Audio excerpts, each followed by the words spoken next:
جهنم وبئس المصير هم درجات عند الله والله بصير بما يعملون. All of this is stating some important principles as they're part of our beliefs, which is توفى كل نفس من يغلل يأتي بما غل يوم القيامة. Those who earn something in the wrong way, they will pay the price on the day of judgment. And then everybody is responsible for what they do and they earn. ثم توفى كل نفس وهم لا يظلمون, and there is absolute justice. Nobody will be wronged.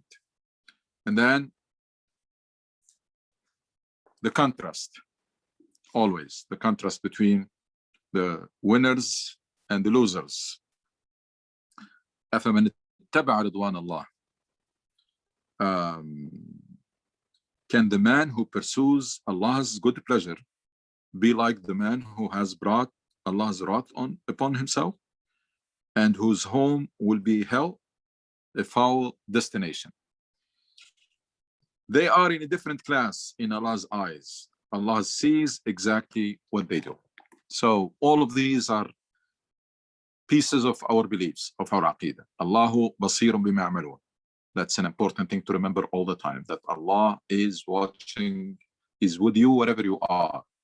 And that's, again, gives you a lot of incentive to do good because Allah is watching. And also a lot of incentive to restrain yourself because Allah is watching. Before even we think about punishment, it just out of, I mean, if you respect someone very much, you behave in front of them. In front of your boss, you behave, etc. This is وَلِلَّهِ الْمَثَلُ الْأَعْلَى. Allah is watching over you. So, اتبع رضوان Allah, pursuing Allah's pleasure. Quran in Surah Al-Ma'idah or Nisa, I think Surah Al-Ma'idah. يهدي به الله من اتبع رضوانه. That this Quran guides those who pursue the good pleasure of Allah subhanahu wa ta'ala. This concept was lost, unfortunately, among many other concepts, which is that the difference between us and the companions is what? The difference between us and the companions made the commitment to a journey and the goal and the dream and a process, lifelong process. For us, we made a commitment to something that we had from day one.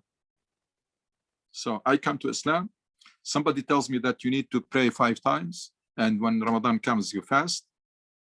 If you can perform Hajj, if you qualify for Zakah, you need to stay away from 1, 2, 3. That's it. That's it. For me, there is no journey. I'm done. Yani, I'm going to do these things, and Allah is going to be pleased with me. I have no incentive to learn, to push myself, to improve, to do more, to nothing. That's not how the companions came to Islam.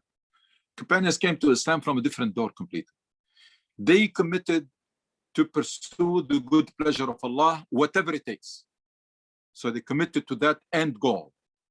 They committed to the dream to meet Allah while He is pleased with them, and they never took it for granted. They committed to the dream to see the purpose of Allah fulfilled on earth, which is justice prevail and people are free and the human dignity is preserved and peace prevailing and people are secure and prosperity and virtue, the overarching goals of Islam. That's what they committed to. So they started that journey. That's why they were so eager for a new revelation, for a fresh revelation from the Quran, because they're looking for direction. They're looking for direction towards a goal they committed themselves to. So if we and the companions started the journey, for us, the departure was the same as the arrival. Now we started and we arrived. For them, that was just the departure. And they started that journey, which is whatever will guide me to the good pleasure of Allah subhanahu wa ta'ala, I'm pursuing it. So that's why their receiver was in very good shape and eager to receive fresh revelation that tells them what to do. What to do so that to achieve that goal, looking for tips, looking for directions, looking for guidance. That's why Quran was true guidance for them. And that's why Quran is not true guidance for us nowadays, because we don't feel the need for that. Because of that understanding of Islam as a short list of do's and don'ts, and because we know them, And because we're doing them, even those who are not doing them, whether you're doing or you don't do, most Muslims, they say we know religion. And if I know religion, if that's what I feel that that's what religion is, and I know it, and I'm doing it, believe me, there is no more incentive for me to learn anything. Then we'll be reading Quran for rewards. I'll see how many pages and how many letters and how many words, so that they know, keep the accounting, how much I'm going to get. But that's not what Quran should be. Quran should be read in pursuit of the good pleasure of Allah subhanahu wa ta'ala. So you read it, you study it, you contemplate, you reflect, and you get some guidance and direction to shape things up. There are things in you, they're good, they need to be maintained. There are things that are good that you don't have, that need to be acquired. There are things that are bad, alhamdulillah, you don't have them. Stay away from them. There are things that are bad, but you have them. You need to be, that's what Quran does all the time, keep shaping you up. So it's like you go to the gym to keep your body in good shape. You study the Quran to keep your soul and your spirit in good shape. We could stop here, inshallah. And next will be the job description of Prophet Muhammad sallallahu alaihi wasallam, which we have seen it twice in Baqarah and this time here in Ali Imran. It's amazing how job description was of Prophet Muhammad sallallahu alaihi wasallam summarized in 3 or 4 items, but they are very fundamental. Go ahead, the floor is yours.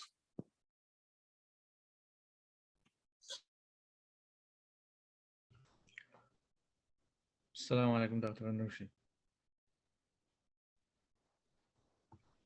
Dr. Anushi, can you hear me?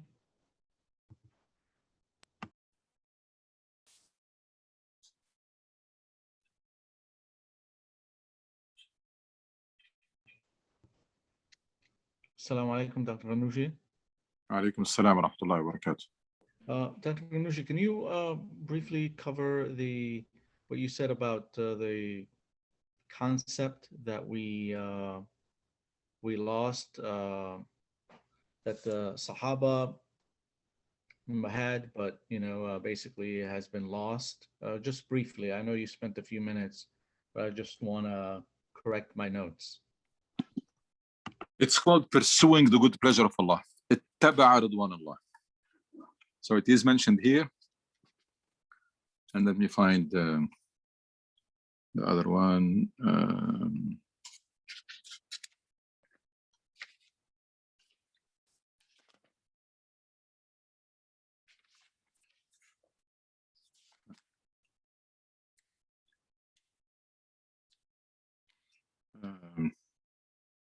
Okay. The other one is in Surah Al-Ma'idah. Surah Al-Ma'idah, which is Surah 5, chapter 5. Ma'idah chapter 5, and the verse is 15. No, 16, beginning of 16. But actually, end of 15, beginning of 16. Even though it's talking about to the people of the book, but it doesn't matter. Talking about guidance and revelation, divine guidance. يا أهل الكتاب قد جاءكم رسولنا يبين لكم كثيرا مما كنتم تخفون من الكتاب ويعفو عن كثير قد جاءكم من الله نور وكتاب مبين يهدي به الله من اتبع رضوانه سبل السلام. It's telling us this book or the revelation is guidance for whom? Is guidance for those who are pursuing the good pleasure of Allah subhanahu wa ta'ala. يهدي به الله من اتبع رضوانه. يهدي به الله من اتبع رضوانه. So this concept of pursuing the good pleasure of Allah, pursuing means you're not taking it for granted. Pursuing means you are eager to learn what about directions that will guide, that will lead there. So it's complete paradigm shift from the idea that many Muslims have, which I'm already in good shape, and I'm doing what I'm supposed to do, and they know it, so I'm fine.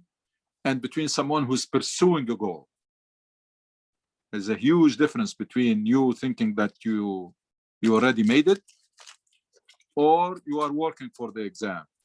and for the competition, and you're not sure whether you're going to win or not. So you're looking for everything that can help you succeeding. So ittiba' ridwan Allah is a concept that I'd like to see it really being revived strongly among Muslims, because that can change the whole perspective on Islam. That Islam is not a one-time decision. It's a commitment to a journey. Its title is Pursuing the Good Pleasure of Allah, which you should never take for granted. You should only work for it day in, day out, and hope for the best, and push your limits and push yourself. But you should never have that feeling of complacency that I should be okay. I mean, I think I'm okay. There is no such thing. There is only trying hard and looking around, seizing every opportunity, create opportunity to increase your chances and to improve them.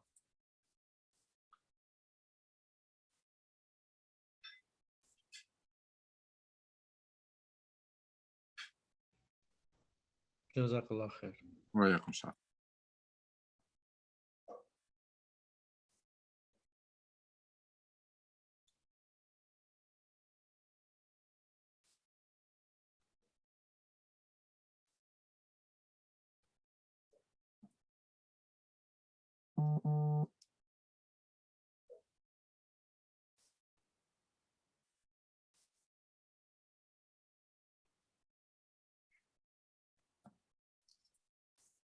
Any other questions or comments?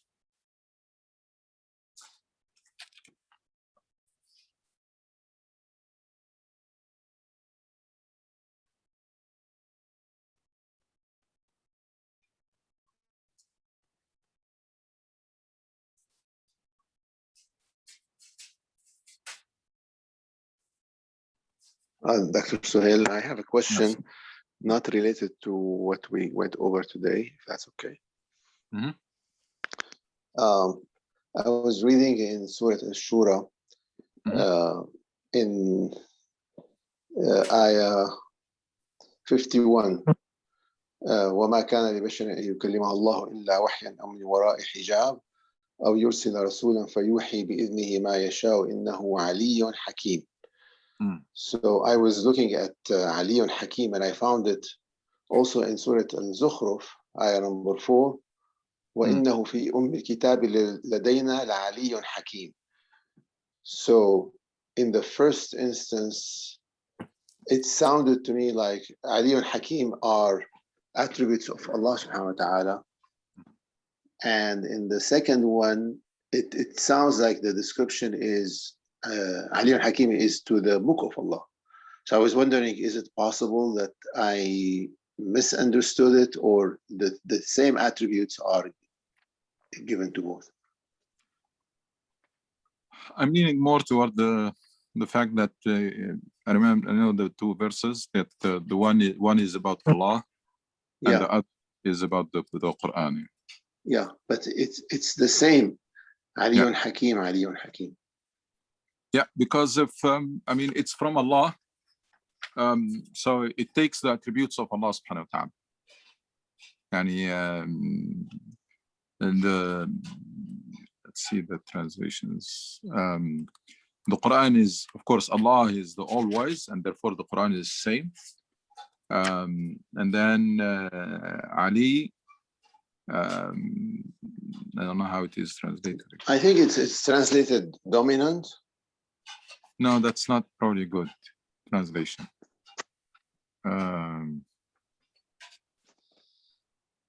So Zukhruf 4. Zukhruf number 4.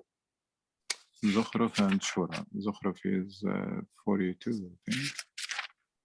And Shura is 41. 41 and 42. So 40 was Shura at the end, right? Shura, the page before the last, 51. Ayah 51. Okay.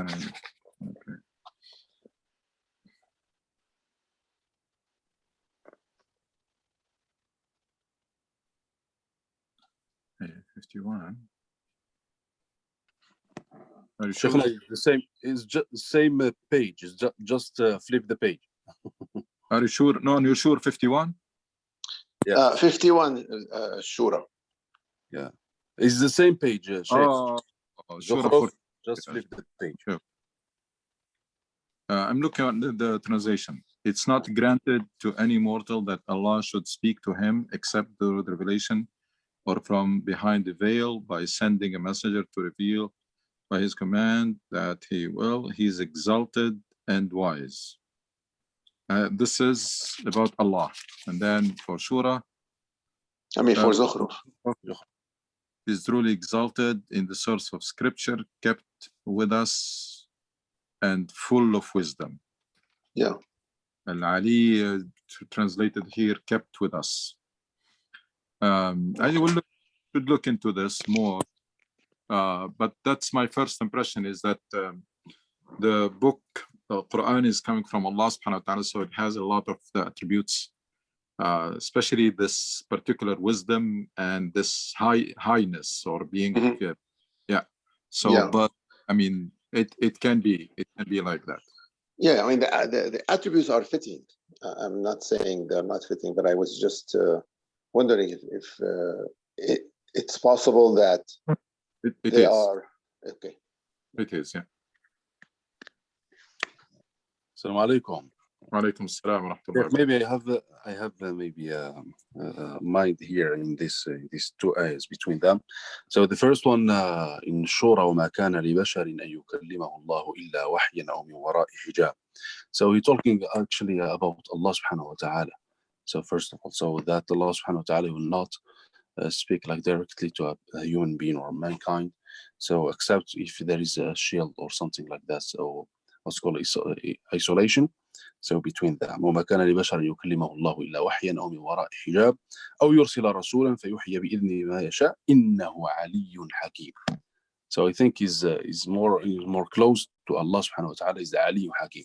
And then in Surah Al-Zukhruf, when he mentioned, so kind of قسم حاميم والكتاب المبين إن so والقلم والقسم والكتاب المبين إن جعلناه قرآنا عربيا لعلكم تعقلون وإنه في الكتاب لدينا لعلي حكيم, which means one of the basic things, because Allah subhanahu wa ta'ala الكتاب is mentioned in Ali Imran 2. هن الكتاب وأخر متشابهات. Allah subhanahu wa ta'ala, when he's talking about the basic thing, like the core of the ayat, which is so kind of the aqidah, which is the faith in Allah subhanahu wa ta'ala. When we believe in Allah subhanahu wa ta'ala, that Allah subhanahu wa ta'ala, he mentioned that one of the highest things or the highest description of Allah subhanahu wa ta'ala is Aliyyun Hakim. That's why I'm nearly I believe that Aliyyun Hakim is belong to Allah subhanahu wa ta'ala more than Kitab. Wallahu a'lam. We'll double check, inshallah. Inshallah, it's much better. جزاكم الله خير. وإياكم إن شاء الله.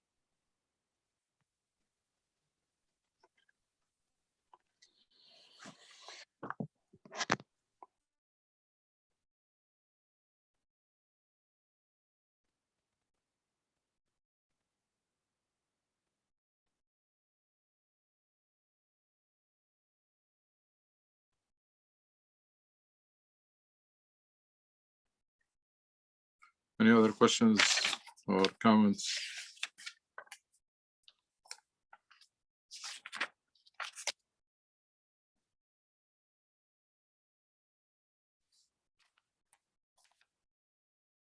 Again, keep in mind that the whole idea of this session is to inspire all of us to keep doing this, not to rely on this completely, but to train ourselves on this important exercise of reflecting and contemplating. This book is, unfortunately, is very much neglected by Muslims, even though, I mean, it's full of guidance. You can see sometimes in the same verse, and there is no way any one of us can have all these principles always present in your mind. That's why it's called Quran, something that is read over and over so that these things are revived and awakened. because that's the nature of a human being. I mean, we're forgetful and things tend to become dormant in the midst of everything that keeps us busy and distractions. That's why reciting Quran will shed some lights on some weaknesses, remind you of some key principles and concepts that they can fade with time. The iman itself can fade. يعني إن الإيمان لا يبلى كما يبلى ثوب. Rasul sallallahu alaihi wasallam says that faith itself tends to wear out, like clothes. So ألا فجددوا إيمانكم. If faith itself need to be revived and renewed and same thing. I mean, how about all of these concepts? Sometimes in the same verse you have more than one, 2 or 3. So having that regular session with the Quran, with this idea, which is pursuing the good pleasure of Allah, not reading just to see how many pages or how many words or how many you covered. Pursuing the good pleasure and spending time. I mean, I'd rather spend time on one verse even for 2 or 3 days and get to the bottom of it rather than just reading. So having that session of Quran and taking notes, and again, the idea of you taking class called Quran should be really something that we should promote in our community. That in addition to everything that you're doing, there is a class that you're taking called Quran, and there is a textbook studying the Quran, and the textbook is the Quran itself, and this class is with you for life. I know that sometimes we may get distracted for a day or 2 or more, but the norm should be is that we have some reflection sessions with the Quran on a regular basis. And we take it easy, and we, like we have heard from Brother Firas last time, I mean, you look up things and you take notes, and because you are not reading for the sake of reading, you are not just, this is a message from Allah to you. This is a message from Allah subhanahu wa ta'ala to you. It's a letter that was sent to you through Muhammad sallallahu alaihi wasallam. If you really truly love Allah and revere Allah, you should really read it with that attitude. I mean, it's like, when you get something from someone you love so much and you respect so much, it's so dear to you and every word is important. This is coming from Allah subhanahu wa ta'ala. So it should be read with that spirit, not just flipping pages. It's let's see what Allah expects from me, or what pleases him, or what will lead me closer and closer to him and to his good pleasure.